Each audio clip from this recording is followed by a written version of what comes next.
भगवान के द्वार पर जब जाएं तो भगवान के द्वार पर कोई वीआईपी नहीं होता। भगवान के द्वार पर भगवान ही सबसे बड़ी वीआईपी हैं, उनके आगे कोई वीआईपी नहीं है, सब सामान्य है, कोई उसमें भेदभाव नहीं है। तो बोले फिर ये हमसे लोग बड़े प्रश्न करते हैं ये इस बात का। एक आध हमारी भी कहीं वीडियो फोटो देखी होगी जब यहाँ इनके लिए अलग से व्यवस्था होती, हटो हटो हटो, अलग से लेकर के लाइन में चले गए। देखो प्रयास तो ये करना चाहिए जहां संभव है, जहां संभव है, आपके पास समय है तो साधारण तरीके से जाओ, जाकर के साधारण तरीके से दर्शन करो। कभी कोई मजबूरी है, कभी कहीं व्यस्तता ऐसी है कि अब आगे कहीं जाना है, कुछ आगे सामाजिक कार्य, तब आप इस सुविधा का थोड़ा लाभ उठा सकते हो। उसमें भी भावना अपनी ये नहीं आनी चाहिए कि हाँ भाई हम तो इस मंदिर में वीआईपी ट्रीटमेंट पा करके आए हैं। और दूसरी बात ये है कि अगर आजकल सोशल मीडिया, टीवी एक ऐसा जमाना आ गया कि यहाँ सब कोई इससे जुड़े हैं, सब कोई कुछ किसी ना किसी को देखते सुनते रहते हैं। अगर मंदिर में कोई ऐसा व्यक्ति जनरल रूप से जाए भी ना तो लोग उसको दर्शन नहीं करने देते। हम आपको अपने अनुभव से, अपने एक्सपीरियंस से बता रहे हैं। कई बार मन में भाव आता है कि मुंह ढक लें ऐसे और मास्क लगा लें और कोई देखे ना, और फिर आराम से जा करके खड़े हो जाएं। करते भी हैं कई बार, लेकिन अब जनता तो जनता पहचान तो लेती है, चाहे तुम कितना भी वो करो। और फिर तो महाराज ऐसी हालत खराब होती है, 10 आगे हाथ पकड़ लेंगे, 10 पीछे पकड़ लेंगे, वहीं फोटो खींचने लग जाएंगे, सेल्फी लेने लग जाएंगे और फिर उससे मंदिर की मर्यादा को भंग कर देते हैं। इसलिए ये गलत व्यवहार कभी भी मंदिर में नहीं करना चाहिए, भगवान के सामने तो कभी नहीं करना चाहिए। अभी हम पिछली बार ही दर्शन करने गए थे बरसाना, भयानक भीड़ थी, बड़ी सारी भीड़ थी, होती है मंदिरों में। हम इसी भाव से कि अकेले पीछे जाकर, अब लोग तो फिर लग गए पीछे। एक मैया आई और बड़ी गुस्सा में आई और गुस्सा में बोली फोटो लेनी है। मैं कहा मैया फोटो बाहर ले लेना, यहाँ पे नहीं। बोले होंगे आपके हजारों फैन, हम कोई कम नहीं है। मैंने कहा हमने कम कहा मैया, तुम कम हो, हमने कब तुमको कम आका है।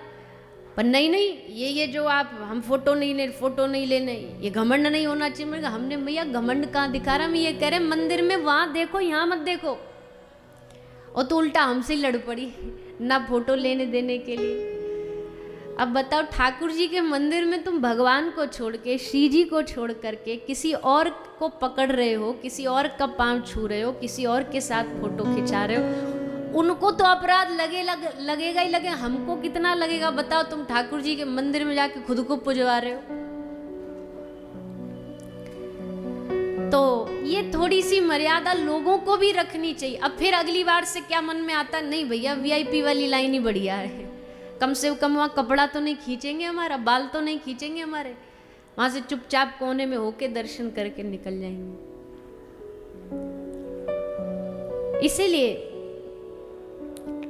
श्री ठाकुर जी के मंदिर में, श्री ठाकुर जी के द्वार पर सब सामान्य है।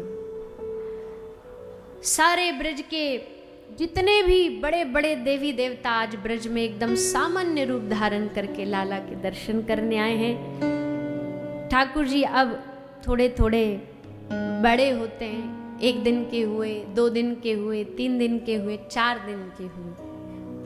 4 दिन के हुए तो भगवान महादेव दर्शन करने आए।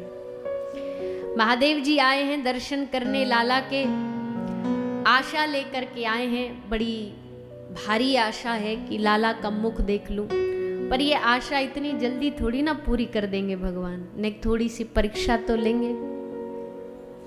यशोदा मैया ने अड़ के खड़ी हो गई बाबा के सामने। बोले बाबा ऐसे कैसे दर्शन करा दूंगी, तुम कुछ और चीज मांग लेते तो मैं हंसी हंसी दे देती।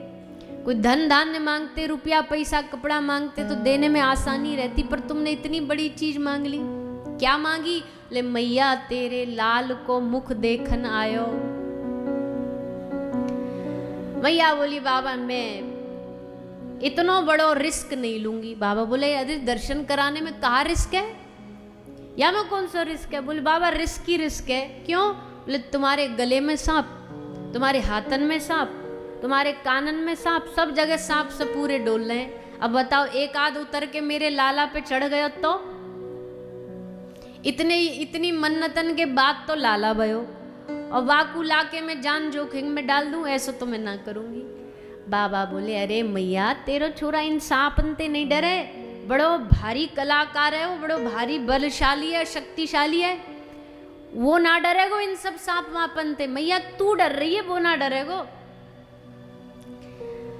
तो यशोदा मैया पहले तो बाबा की बात पे खूब हंसी और हंस के बोली बाबा हमें लगे तुम कई गलत एड्रेस पे आ गए हो, गलत आदमी के डोरे आ गए हो, तुम खोजने कहीं और जा रहे हो, गलती से या घर में घुस आए हो।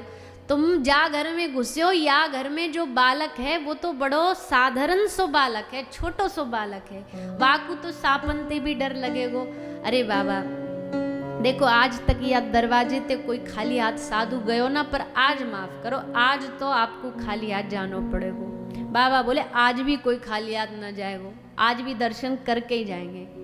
मैया बोली हम ना कराएंगे, तुम कैसे कर लोगे? बाबा बोले देखो आप कैसे करते हो, अभी रुको हम डायरेक्ट जुगाड़ लगाएंगे।